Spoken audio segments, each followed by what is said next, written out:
Alhamdulillah, saudara yang dirahmati Allah Subhanahu wa taala, pertama-tamanya dan selama-lamanya kita sentiasa merafa'kan kesyukuran kita ke hadrat Allah Subhanahu wa taala atas segala limpahan kurniaan dan nikmat yang Allah Subhanahu wa taala masih terus-terusan berikan kepada kita.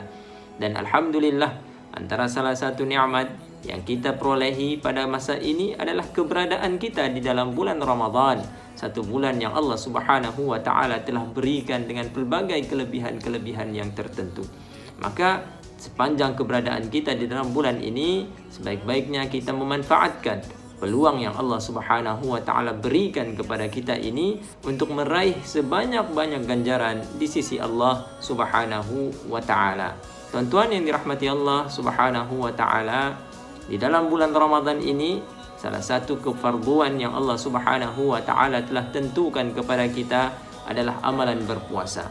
Maka pada kesempatan kali ini saya ingin mengajak tuan-tuan dan puan-puan yang dirahmati Allah Subhanahu wa taala untuk sama-sama kita mengulang kaji tentang beberapa perkara-perkara yang digalakkan ataupun disunatkan di dalam kita menjalani ibadah puasa di bulan Ramadan ini. Antara salah satu yang pertama kita sebutkan di sini adalah antara perkara yang disunatkan sepanjang kita menjalani ibadah puasa di sini adalah amalan bersahur. Amalan bersahur ini secara fizikalnya kita boleh faham ianya akan membantu kita untuk menjalani ibadah puasa kita sepanjang hari dengan lebih bertenaga. Tetapi apa yang lebih kita harapkan adalah untuk kita ini memperolehi keberkatan yang Nabi sallallahu alaihi wasallam ada sebutkan berkenaan dengan berkatnya amalan bersahur ini. Dalam sebuah hadis Nabi sallallahu alaihi wasallam, Nabi sallallahu alaihi wasallam ada bersabda, "Tasahharu fa inna fis suhuri barakah." Kata Nabi sallallahu alaihi wasallam, bersahurlah kerana sesungguhnya di dalam amalan bersahur itu ada keberkatannya. Maka yang lebih kita harapkan sebenarnya adalah keberkatan dalam kita mengamalkan amalan bersahur itu.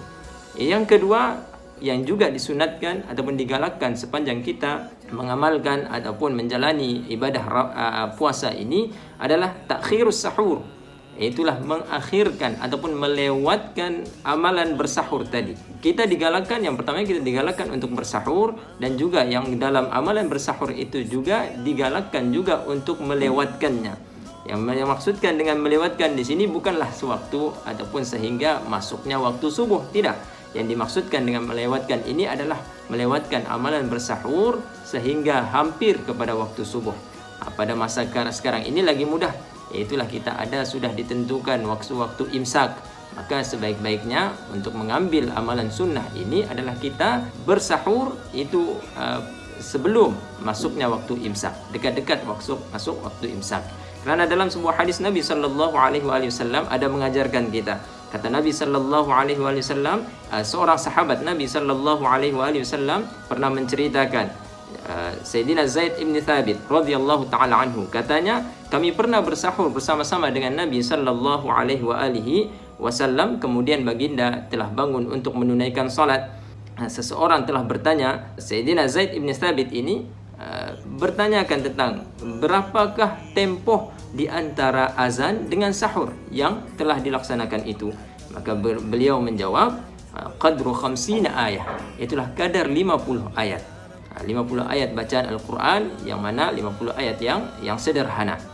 Maka di sini difahami bahwasanya Nabi sallallahu alaihi wasallam bersama-sama dengan sahabat Nabi sallallahu alaihi wasallam bersahurnya itu sebelum masuk waktu salat itu adalah dengan kadar 50 ayat.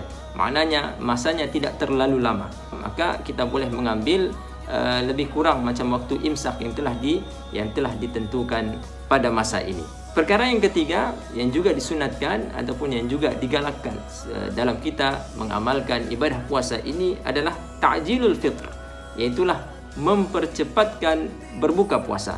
Menyegerakan amalan berbuka tidaklah bermaksud sebelum waktunya, yaitulah, tapi yang dimaksudkan adalah apabila kita sudah masuk waktu maka kita segerakan untuk berbuka puasa. Karena Nabi sallallahu alaihi wasallam pernah bersabda, la yazalun nasu bi khairin ma'ajjalul fitr. Itulah manusia itu akan sentiasa ataupun akan masih lagi dalam keadaan kebaikan ma'ajjalul fitr, selagi mana mereka ini mempercepatkan ataupun menyegerakan berbuka puasa. Maka saudara yang dirahmati Allah Subhanahu wa taala, ini antara beberapa perkara yang disunatkan ataupun yang digalakkan ketika mana kita menjalani ibadah puasa. Mudah-mudahan kita dapat untuk melaksanakan ataupun untuk mengamalkan perkara-perkara yang kita sebutkan tadi dengan niat untuk kita melaksanakan apa yang digalakkan oleh Nabi sallallahu alaihi wasallam, maka kita memperolehi pahala yang lebih pada amalan-amalan yang nampak kecil tetapi sebenarnya mempunyai ganjaran yang baik di sisi Allah Subhanahu wa taala. Wabillahi taufik wal hidayah. Wassalamualaikum warahmatullahi taala wabarakatuh.